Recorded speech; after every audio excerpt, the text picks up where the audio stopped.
tahu sekali apa yang diinginkan dan apa yang harus dilakukan oleh kelompok milenial dan Gen Z. Pemilih milenial dan Gen Z itu ada 52 sampai 54%. Artinya mereka sebagai penentu kemenangan. Kita sudah muak lah dengan para politisi korup yang tua ini. Masa pada takut dengan hadirnya Mas Gibran? Noel bangga Gibran cawapres representasi anak muda, tapi bukan anak muda yang tabrak dan obok-obok konstitusi woi. Rakyat sudah cerdas, nggak bakal milih cawapres ilegal. Akhirnya, terbukti sudah semua kecurigaan kita selama ini.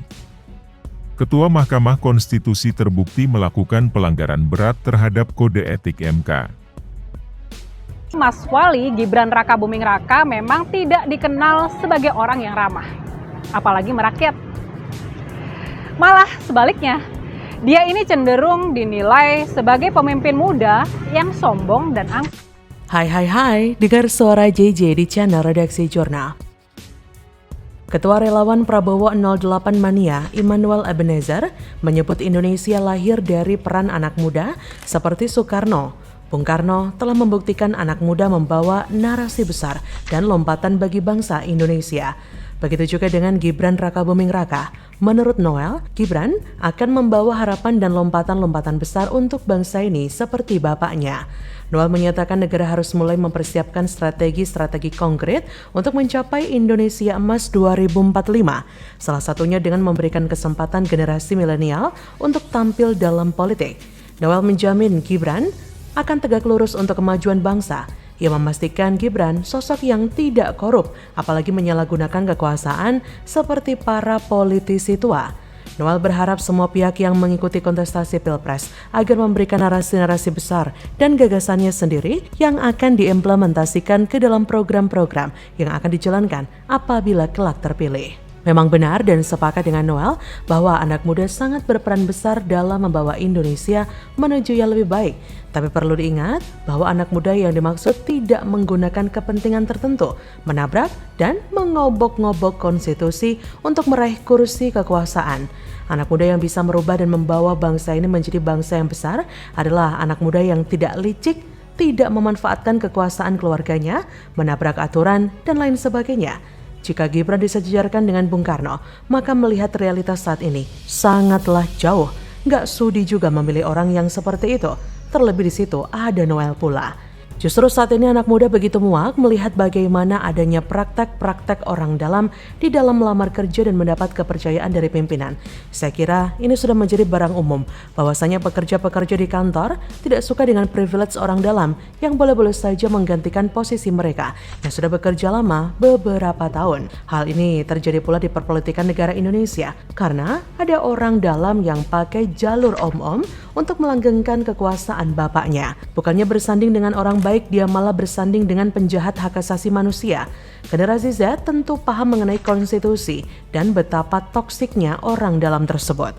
Menjadi racun bagi peradaban manusia dan lebih lagi menjadi sampah peradaban yang menggunakan jalur orang dalam dan yang merugikan orang lain. Anak-anak muda seharusnya paham bahwa keberadaan orang dalam yang kurang ajar ini seharusnya segera dihentikan. Mereka mendapatkan privilege dan itu sebetulnya tidak salah. Yang menjadi kesalahan yang fatal adalah ketika mereka melakukan kesewenang-wenangan atau penyalahgunaan kekuasaan karena kekuatan orang dalam tersebut. Ya bayangkan saja, kita sudah kerja susah-susah dan mendapatkan pekerjaan lewat jalur normal, yaitu wawancara dan interview juga tes IQ, dan ini tuh. Namun yang pada akhirnya menggantikan kita adalah mereka yang tidak berbakat. Mereka yang tidak memiliki kemampuan sama sekali untuk menggantikan posisi kita. Sudah waktunya memang negara ini dipimpin oleh Ganjar Pranowo dan Mahfud MD ketimbang orang-orang yang tidak becus kerja, yang memanfaatkan privilege, memanfaatkan omnya, dan melanggar konstitusi untuk berkuasa. Jadi, bagaimana menurut Anda?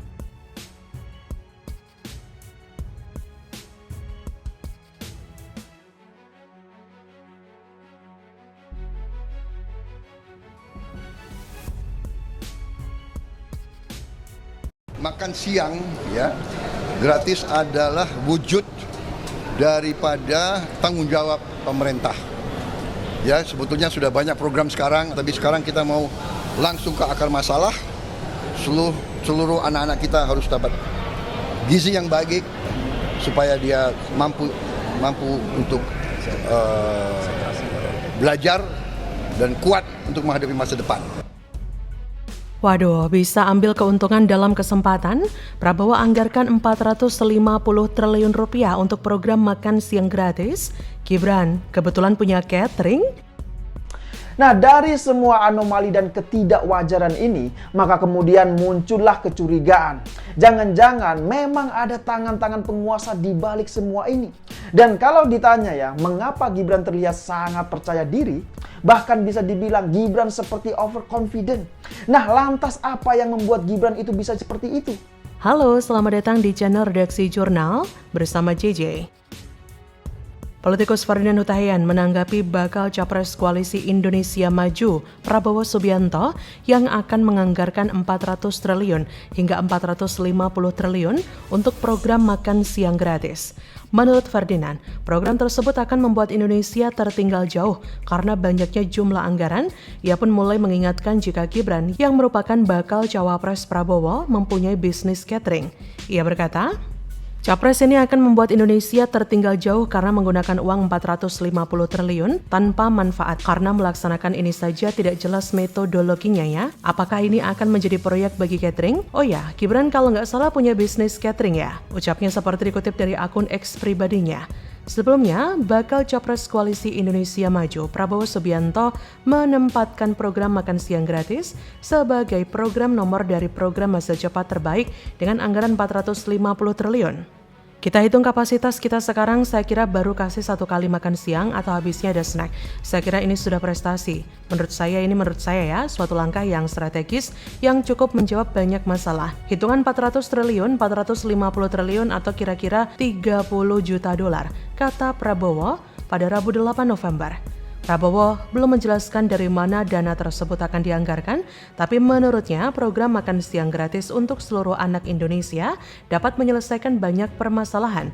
Hal ini karena dana yang akan dikucurkan untuk program tersebut akan beredar di dalam negeri, sehingga multiplier effect atau efek berganda bisa timbul melaluinya. Akhirnya semua hanya berjalan cepat. Saking sibuknya nguber tiket cawapres, Prabowo Gibran tidak sempat berembuk untuk membicarakan permasalahan dan kepentingan rakyat. Sehingga saat menyapa para pendukungnya, ucapannya sudah melebar ke gagasan. Entah kapan yang mempersiapkan semua itu. Saat didengar seksama kena semprit beberapa pihak ya, karena programnya bukan made in Prabowo Gibran, tapi made in Bapak dan jajarannya. Ya, seperti program Dana Abadi Pesantren yang sudah masuk ke APBN 2024. Untuk apa disebut-sebut lagi? Menyebutnya sebagai program Prabowo Gibran lagi. Kehabisan bahan karena belum persiapan gagasan apa yang mau diungkapkan ke depan publik ya. Saya bantu ya mas. Kemarin Pak Prabowo janji mau ngasih makan gratis dan minum susu gratis. Coba dijelaskan mekanisme dan sumber dananya dari mana. Yang simpel-simpel dulu aja mungkin mas, karena Mas Gibran juga cawapres giveaway. Rasanya juga belum persiapan sejauh dan sematang Pak Ganjar Mahfud.